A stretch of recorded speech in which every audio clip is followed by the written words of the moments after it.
Yo, c'est DJ Spiker. Donc aujourd'hui on se retrouve pour la présentation de mon contrôleur. Donc le contrôleur, c'est le Traktor Control S2 de Native Instruments. Et donc on va faire une présentation. Donc déjà je vais mettre juste un truc au clair. Le contrôleur, c'est tout en main. Il y en a, ils vont beaucoup se trompent en disant c'est une table de mixage. Non, la table de mixage, c'est que la partie du milieu. Où il y en a, ils vont dire c'est des platines. Et non, la platine, c'est que la partie de gauche ou de droite. Et donc un contrôleur, c'est la table de mixage plus les platines. Donc voilà, ça je voulais mettre au clair, comme ça c'est fait pour une bonne fois pour toutes. Et attendez, je cherche une musique, ça va être très pratique. J'avais préparé des musiques en plus. Voilà. Donc on lance la musique, tac. Donc on va commencer par la table de mixage et ensuite on enchaîne avec les platines. Je fais que la gauche, comme ça, parce que la droite c'est exactement pareil. Donc ce que je vais faire, vous présenter, ça c'est le crossfader. S'il est à droite, on n'entend pas la musique à gauche. S'il est à gauche, on entend la musique à gauche, mais pas celle qui est à droite. Bon, à droite j'ai rien mis, hein, c'est juste pour vous montrer. Ici on a le fader. Donc là il est à fond, là il est baissé, un peu de... Voilà, comme un volume. Q, c'est si je veux écouter dans mon casque les Q. Donc là par exemple, imaginez cette musique, tout le monde l'entend. Moi dans mon casque, j'écoute celle-là. Voilà. Vous l'entendez pas, moi je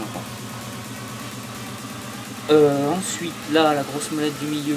Ah oui, donc c'est pour choisir les titres dans le logiciel. Le logiciel c'est Traktor Pro, il est livré avec le contrôleur. Donc on choisit les musiques là, et dès qu'il y en a une qui est bien, on la charge en A, donc elle va charger ici, on la charge en B, elle va charger ici. Les EQ, ça c'est les basses. Voilà, on peut les baisser donc et les enlever. Les médiums, non pardon, les médiums. Les aigus. Et sur ce contrôleur, peut-être ça se règle dans le logiciel, mais je sais pas comment on fait. Donc on peut, quand on baisse tout, on n'entend plus du tout la musique. C'est pas le cas de tous les contrôleurs. Donc là si je veux mettre que les basses, après je remets tout au même niveau. Donc si je baisse tout, on n'entend plus du tout la musique. On appelle ça le en kill. Là on a le volume des samples. Les samples que je vous montrerai tout à l'heure. Donc là la sample qui est utilisée en A de ce côté, ou la sample qui est utilisée en B de ce côté.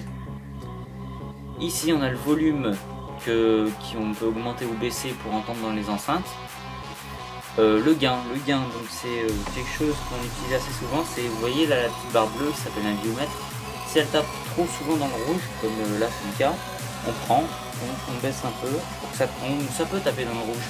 Ça peut arriver une fois de temps en temps. Mais il faut pas que ça tape tout le temps à fond dans le rouge, sinon ça va vous péter les oreilles. Et donc si on baisse, on augmente, et si on veut revenir à l'original, on clique dessus. Il y a un petit bouton. Là, je vais le baisser parce que c'est trop fort. Regardez. Voilà, là il n'y a plus de rouge, on est bien. En dessous, 1, 2 c'est pour les boîtes d'effets. 1 c'est ici, 2 c'est ici. Donc si je veux utiliser les effets 1, ce sera tout ici. Si je veux utiliser les effets 2, ce sera tout ici. Voilà pour donc c'est pareil, hein, je vous ai montré ici, mais c'est la voie 1, mais c'est exactement pareil pour la voie 2. Donc la fader, EQ et tout. C'est juste chacun a sa partie. Et la partie centrale c'est pour le logiciel, on va dire. On va commencer au platine. Donc là on a le bouton play, stop. Donc c'est assez connu. Le Q. Donc c'est un point Q, on le place. Donc là il est placé, autant de fois que j'appuie il va se répéter, et si je le tiens enfoncé c'est bon, et dès que je le lâche la musique s'arrête. C'est le contraire au Q. Donc je relance la musique. Le sync c'est pour caler les deux musiques au même BPM. Cette musique elle est à 128 et par exemple à droite j'ai une musique qui est calée à 126. Donc si je veux les mettre au même truc, je fais sync ici, et hop, elle se met à 128. Bon, vous pouvez pas le voir parce que c'est à l'écran, mais ça se met à 128. Ou si on a envie de faire autrement, on n'est pas obligé d'appuyer sur un bouton. On a ça qui s'appelle un pitch. Attendez, ça va être la fin de la musique. On va mettre celle-là, hop. Donc le pitch, là on ralentit la musique, là on y accélère. Bon là vous entendez pas bien parce qu'on peut régler. Là la musique à la base elle est 128. Si je l'augmente à fond, ah non, non pardon, celle-là elle est à 126. Si je l'augmente à fond elle sera à 131. Donc on n'entend pas trop la différence. Mais si je mets une plus grande différence on va l'entendre. Alors attendez, laissez-moi aller dans les paramètres.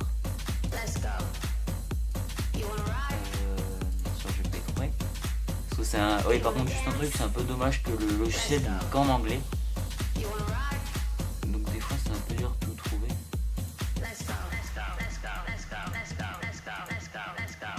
Ouais, j'ai pas le. Non, je le trouve pas. Donc, c'est pas bien grave, on va pas perdre du temps là-dessus. C'est juste pour vous dire qu'on peut régler comme ça. Et Reserve, c'est le petit bouton pour revenir au BPM d'origine. Je ne sais plus le mot. On a le jog. Dessus, on scratch. Il y a une sorte de petite plaque et dès qu'on appuie dessus, scratcher. Sur le côté, c'est quand on envoie les deux musiques en même temps. Si celle-là est trop rapide, on la ralentit. Et si elle est... Non, au contraire. Oui, si elle est trop rapide, on la ralentit. Et si elle est trop lente, on l'accélère en faisant comme ça. Donc c'est la corolle, ça s'appelle. Et là-dessus, c'est le plateau. Donc on a ralenti, on décélère et on scratch. Donc là, les effets, je vous ai parlé un peu avant. Donc là, on va rentrer plus en détail. Donc là, je vous ai dit les effets 1, les effets 2, on choisit 1 ici ou 2 là-bas. On peut mettre les deux en même temps. Et donc, ce qu'on peut faire, c'est avec... Donc, excusez l'enregistrement, je sais pas ce qu'il a eu, il s'est arrêté. Donc, j'étais en train de vous expliquer les effets. Donc, les effets 1 et les effets 2. Donc, on active 1 pour avoir les effets qui sont là et les 2 qui sont là. Donc, les 1 ici, j'ai mis un délai. Une sorte d'écho.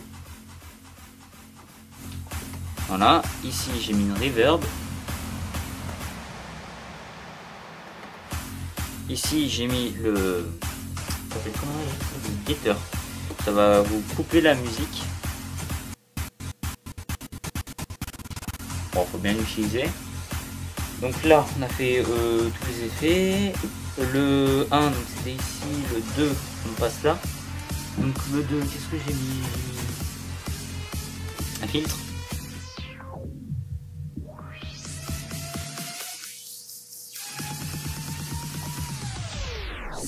Ça stoppe la musique. Ou ça la relance. Beatmasher, c'est pour répéter une petite partie de la musique, bah vous l'entendez. Et plus je vais agrandir plus je vais tourner la molette, plus ça va la rétrécir.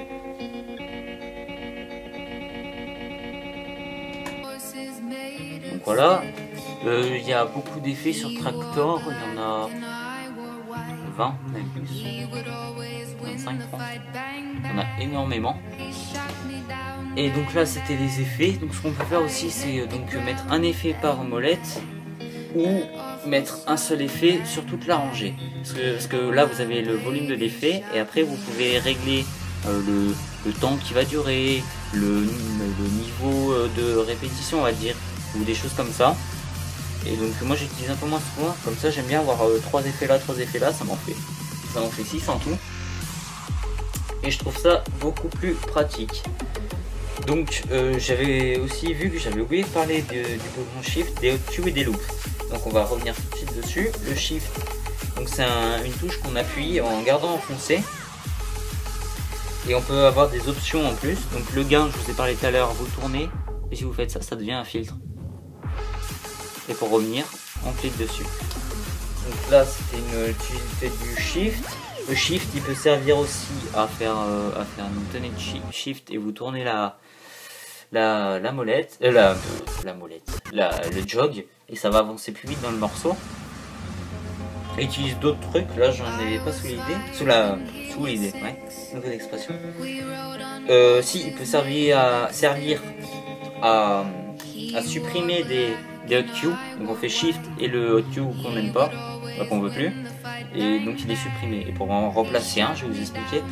Pendant, par exemple, vous pouvez vous arrêter et placer le 2, ou vous pouvez, je supprime, ou pendant que ça lit, la musique, vous placez comme ça. Et donc c'est pas comme le Q où vous savez qu'on avait besoin de rester appuyé dessus. Non, là ça va, dès que vous appuyez dessus, ça va revenir mais ça va relancer la musique. Voilà, donc je supprime. Pareil avec le 1, 2, 3, 4. Et donc si on a un 4 là, ça fait 8. Et les deux Q ici, on peut dire ça en fait 10 en tout, ce qui est beaucoup. Ici, on a le in et le out pour les boucles. Donc je vais vous essayer de vous en faire une.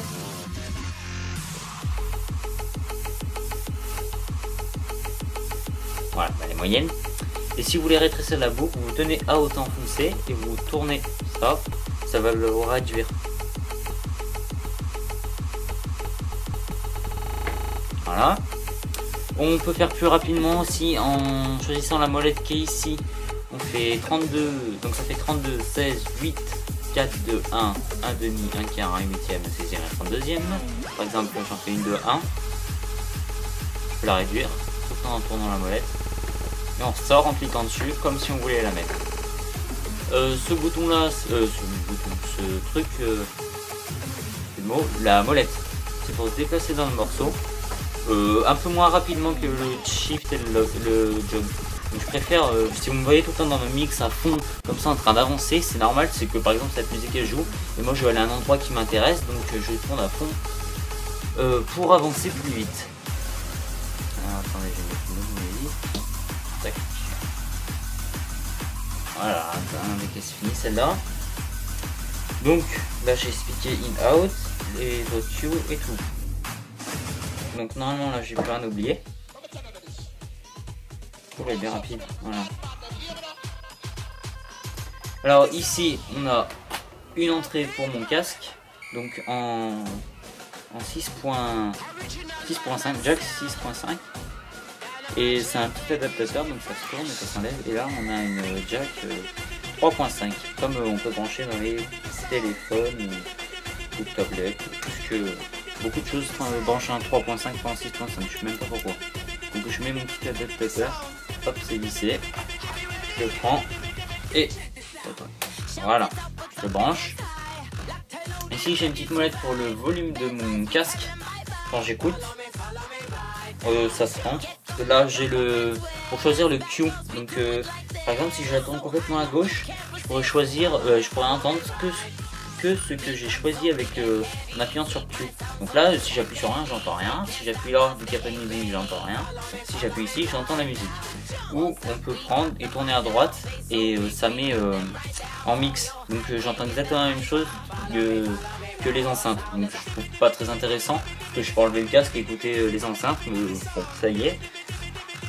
Là on a un petit bouton micro. Donc on peut brancher un micro à l'arrière et quand on appuie là-dessus on peut parler au micro et dès que je l'enlève je peux parler, on n'entendra pas dans les enceintes. Donc et ça affiche un petit logo là en lumière, donc c'est un micro, ça c'est l'USB pour c'est bien branché, et le petit panneau attention c'est quand il y a un problème il faut vite arrêter avant que ça explose. À l'arrière j'ai le bouton on off, la prise d'alimentation à la prise électrique, ça va peut-être un peu, le cordon qui va en USB parce que la table elle s'utilise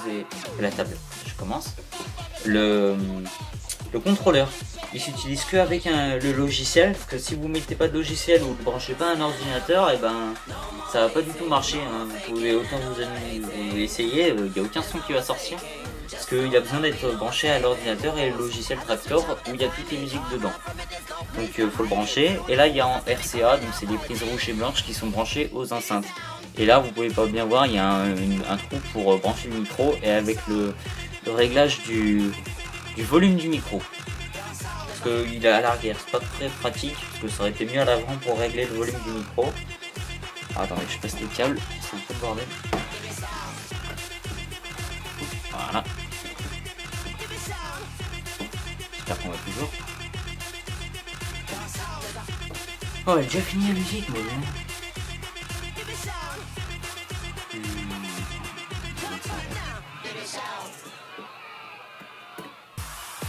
Voilà, ça a un moins dure longtemps, on devrait plus vous poser de problème. Donc ce contrôleur coûte 500, il coûtait 500 € quand je l'ai acheté, donc je l'ai acheté il y a 1 an. Et donc il a dû un peu baisser, hein, il doit être à 450 maintenant. Et c'est le format réduit, on va dire, du contrôleur, du Tractor Control S4. Donc le S4 c'est à peu près la même chose en plus grand, parce qu'il n'y a pas deux voies, mais il y en a 4. Donc au lieu d'avoir AB comme le S2, vous avez AB et CD. Donc vous avez une petite touche pour switcher. Bah switcher, oui. Pour changer ce côté. Bah, j'appuie là, il est en A. Et sur le S4, j'appuie, il devient C. Comme ça, je peux régler le C. Donc ça me fait m'en fait 4. C'est beaucoup mieux, par contre, il coûte beaucoup plus cher, bien sûr. Donc il doit coûter 900 €, ou peut-être un peu moins, je sais plus. Et donc ça c'est le format réduit du S4. Et donc c'est pas mon premier contrôleur, hein. J'avais le contrôle MP3E2 de chez Hercule. Et donc lui il fonctionnait sur Virtual DJ. Et c'était assez bien quand même pour commencer. Bon, il était beaucoup plus petit. Donc là je l'ai à côté de moi si vous voulez le voir. Hop là. Parce que je l'avais emballé. Je l'ai remis dans la boîte d'origine parce que je voulais le vendre. Donc ça ressemble à ça, hein. C'est 10 fois moins grand. Regardez. Ouais, c'est beaucoup moins grand, hein. Je le tiens dans la main. Ça, je ne tiens pas trop. Bah si, je le tiens dans la main. Donc il y a un petit capot, ça s'enlève. Et donc ça se branche uniquement USB, ça. Donc on retrouve beaucoup de fonctions, hein. C'est normal. Donc on retrouve le crossfader, le fader, les EQ, donc les basses et médium. Par contre c'est beaucoup plus petit, hein. Vous voyez, je passe à peine le doigt sur les trucs. Là j'y vais large. C'est normal. Il y a beaucoup, donc il y a encore load A, load B. Par contre là il n'y a pas de molette, c'est avec des flèches pour choisir. Qu'est-ce qu'il y a? Beaucoup de choses. Scratch, c'est pour scratcher avec ça. Regardez la taille du... Encore là, sur ce contrôleur, ils sont pas grosses, hein. Sur d'autres contrôleurs, c'est beaucoup plus imposant. Là, ils sont pas énormes. Bon, là, ils sont encore plus petits. Vous avez Play Q. Il n'y a pas de Q. Ça, c'est les effets. Là, vous avez demandé ce que c'est, ça. C'est au début, je ne savais même pas ce que c'était. En fait, ça revient à la même chose que le pitch. C'est exactement pareil, mais sous forme de molette. Et c'est hyper bizarre. Donc pitch plus moins. On retrouve encore le sync. Qu'est-ce qu'il y a? Bah, c'est exactement la même chose. Donc là il y a des effets, il n'y en a que 4, hein. C'est assez limité. Mais pour commencer c'est assez bien. Et il se branche qu'en USB. Il n'y a pas d'autre branchement sur les côtés. Il n'y a plus rien. Il n'y a qu'un truc en USB sur Virtual DJ. Et c'est parti, on commence à faire cette petite soirée tranquille. Et ça c'était assez bien pour commencer. Je l'ai payé 80 € chez Boulanger. Donc ça va pour commencer. Ça c'est 500 €, hein. C'est pas la même chose, mais bon. 500 €, faut les avoir quand même, hein. Bah faut pas en faire une fois par an, quoi. Faut avoir envie et faut aimer ça, hein. Vous achetez pas ça pour en faire une fois par an pour votre anniversaire ou une connerie comme ça, hein. Et pourquoi je parle de ça? Je délire complètement. Et donc est-ce que j'ai tout parlé? Ouais, bon bah c'est fini. Allez, salut, à plus. C'était DJ Striker.